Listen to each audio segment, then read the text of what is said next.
El cadáver de la morgue.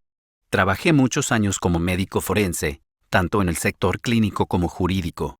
Podría estar horas y horas relatando cientos de historias de los cuerpos que he visto. Para mí, esas cosas no son nada del otro mundo. Hasta aquel día pensé que lo había visto todo, pero nunca faltan las sorpresas. Había examinado cuerpos de todo tipo, tamaño y edad. Vi cosas atroces, horrendas, que de solo contarlas sin detalles podría horrorizar a algunos y hacer llorar a otros. A veces lo que más impactaba no era necesariamente el cadáver o su estado. Algo que podría causar impresión, al menos en los primeros años de iniciado, es la causa de muerte. Las más comunes son muerte natural o por enfermedades, infartos cardiorrespiratorios, mutilación o traumatismos por accidentes de tránsito, ahogamiento, suicidios. En esto último jugaba un papel muy importante, ya que en ocasiones se necesita un examen minucioso para diferenciar un homicidio de un suicidio. Los casos más complejos son cuando aparecen cadáveres sin un contexto que nos dé información. Ancianos que mueren en su casa hasta que alguien siente el olor luego de días, alguien tirado en la calle, un cuerpo flotando en el mar. Esas situaciones son las que nos llevan a investigar si fue asesinato premeditado o homicidio culposo, suicidio o accidente. Todo esto que les he contado es para que comprendan lo extraño de lo que viví. Después de 25 años de profesión, hubo un hecho en el 2004 para el que hasta hoy no encontré explicación. Por razones de ética profesional he decidido mantenerme en anonimato, al igual que el lugar donde trabajaba, aunque imagino que si 2 o 3 personas llegaran a oír esto sabrán quién soy. Una noche de tormenta, acababa de recibir un cuerpo de un hombre de entre 30 y 40 años, según podía apreciar a simple vista. El cuerpo llegó completamente desnudo con diversas heridas lacerantes. Al solo observarlo, se notaba que al menos llevaba 2 días de muerto. Al leer el informe, este explicaba que el cuerpo fue encontrado en un bosque por un hombre que paseaba a su perro, y su mascota fue quien realizó el hallazgo. La policía estaba investigando la zona por posibles evidencias. Mi trabajo iba en identificar la causa de muerte, dar una hora aproximada del momento de defunción y más detalles. Así que puse manos en obra. Por fortuna, los dedos del difunto estaban en condiciones para tomar sus huellas dactilares, así que su identificación no sería problema. Comencé ejecutando las primeras pruebas, y al proceder con el primer corte noté una forma de sangrado algo inusual. De la manera en que su sangre brotaba, deberían de haber pasado pocas horas de su muerte, y eso contradecía el estado de su piel y la hora en que lo encontraron. Al principio lo tomé como un desafío para un estudio especial. El hombre carecía de cabello o cualquier vello púbico. Si bien no era lo más común, existen personas que son lampiñas y comparten esta característica. Encontré varias heridas lacerantes con pequeños fragmentos de madera, que indicaban posible rozamiento entre árboles. En el hombro había encontrado marcas de mordida, sin duda de una persona. Extraje el ADN de la zona a fin de identificar al agresor. En un momento percibo un ruido sobre la mesa. La mano del cadáver estaba temblando, algo que aterraría a cualquiera, pero era normal que un cadáver presentara movimientos post-mortem, en especial cuando sufren una muerte brutal.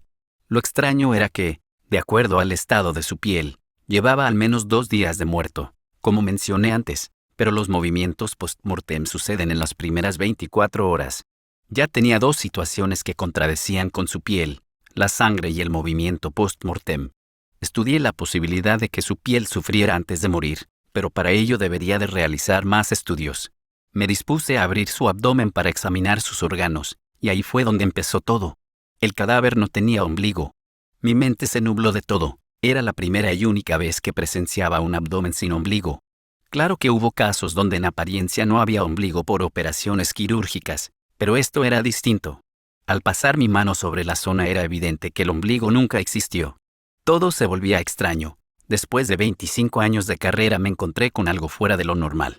En ese momento recordé algunas novelas de terror que había leído en el pasado, y la ausencia de un ombligo era debido a que el ser humano no nació de un parto, sino que era un clon creado de forma artificial. Eran las 2 de la mañana. Aún así, creí que esta situación merecía ser vista por alguien más antes de continuar. Dejé el cuerpo sobre la mesa, me llevé los datos que tenía y llamé a un colega sin importar la hora. Al principio se mostró furioso conmigo por la hora en que lo llamé, pero cuando le conté la situación estaba emocionado por verlo en persona. Al girarme noté un detalle. Recordaba que su rostro miraba hacia arriba, pero en ese momento miraba hacia un costado. Su cabeza comenzó a temblar. Hasta ahí solo observaba esperando a que finalice. Consideraba que se trataba de los movimientos post-mortem. Luego, el cuerpo exhaló. Fue inevitable asustarme, aunque se dan casos donde los pulmones contengan aire dentro y luego de ciertos procesos químicos de descomposición escape, pero jamás lo había visto de esa manera tan vívida. Me acerqué al cuerpo para continuar examinándolo. Al tocarlo me llevé un susto más fuerte. Tenía temperatura. El cuerpo de un cadáver luego de 2 horas pierde su temperatura corporal normal, que es 36 a 37 grados, y pasa a temperatura ambiente, algo que al tacto se siente frío. Pero esto era extraño. Recordaba que estaba frío, y en ese momento se encontraba tibio. Cierta sensación de alerta comenzó a gobernarme. El conjunto de acontecimientos que se estaban desarrollando mantenían mi mente ocupada buscando una explicación. Cuando me giré para buscar herramientas, escuché el cuerpo tumbarse en el piso. Antes de acercarme a él examiné la mesa con atención. Estaba en perfectas condiciones. Salí de la habitación por un momento. Ni siquiera me tomé la molestia de levantar el cadáver. Sentía miedo, aunque no lo quería demostrar. Entendía que un hombre de ciencia como yo no podía dejarse engañar por cosas como esas. No lo quería aceptar. Decidí esperar a mi colega. Entendía que entre dos sería mejor manejar esta situación. Luego de unos minutos él llegó. No paraba de hablar de un montón de hipótesis dados ciertos síndromes que había conocido y estudiado. Él se veía emocionado. Tenía vocación por su profesión. Mi colega no dejaba de expresar sus ideas, hasta que tuve que sujetarlo con fuerza para que se callara. Cuando me miró con seriedad le expliqué de la temperatura del cadáver. Él me miró sorprendido. Me dijo que era imposible y eso yo ya lo sabía. Negó totalmente lo que le dije. Quería ver el cadáver. Antes de llegar le expliqué que el cadáver cayó por sí solo de la mesa, pero él contestó que seguramente lo choqué sin querer. Él se colocó su túnica y entramos a la sala.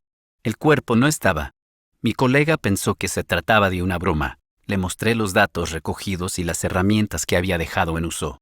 Donde había caído el cadáver había una pequeña línea de sangre. Mi colega me preguntó si estaba haciendo todo esto para jugarle una broma. Trataba de explicarle la situación. Le mostré la orden que recibí con el cuerpo, y lo vimos a él, sentado en un rincón. Solté mi carpeta dado el espanto. Mi colega rió asegurando que era una broma, pero creo que algo en mi expresión le hizo entender que no. Él me hablaba y yo no lograba reaccionar. Se acercó hasta el cuerpo. Apenas tocó su rostro y se apartó al instante. Retiró la mano de él como quien ve un animal que lo pudiera morder. No me dijo nada. Me pidió que saliéramos. Cuando estaba más calmado me dijo que al tacto sintió temperatura elevada, como si tuviera fiebre, pero peor aún, le sintió el pulso. Dijo que en el momento que sintió su vena palpitar quitó la mano por reflejo y no se atrevió a verificar. Él me preguntaba si lo que le decía era verdad, si no había algún truco en todo esto. Le juré por mi familia que no. Oímos la puerta de la sala de la morgue abrirse. Nos quedamos petrificados. Éramos las únicas 2 personas en el establecimiento. Con mucho sigilo nos acercamos a la sala de la morgue. El cuerpo no estaba por ninguna parte. Al revisar las cámaras de seguridad desde que comencé a trabajar con el cuerpo lo vimos todo. El cadáver había girado su cabeza durante el examen. Luego se volteó y cayó. Cuando lo dejé, este se arrastró por el suelo usando únicamente sus brazos. Antes de que entremos había intentado levantarse, pero cayó sentado en el suelo en la posición en que lo encontramos. No supimos más nada del cadáver. Tomamos capturas de las grabaciones y elevamos el informe a nuestros superiores. Al otro día los resultados de las huellas dactilares llegaron. No coincidían con la base de datos. En la teoría, nadie en el registro civil tenía esas huellas. Luego de eso la policía nos acusaba de robar un cadáver, pero nuestros superiores de alguna manera nos salvaron de la situación y todo quedó aclarado. Nos obligaron a firmar por medio de unos abogados un acuerdo de confidencialidad sobre lo sucedido a cambio de quitarnos cualquier cargo por la desaparición del cadáver. Entre mi colega y yo jamás hemos tocado el tema. Él siguió trabajando mientras yo solicité mi retiro. Hoy me animo a contarlo porque ya hice mi vida y no me importan las consecuencias. Espero que mi colega escuche este relato.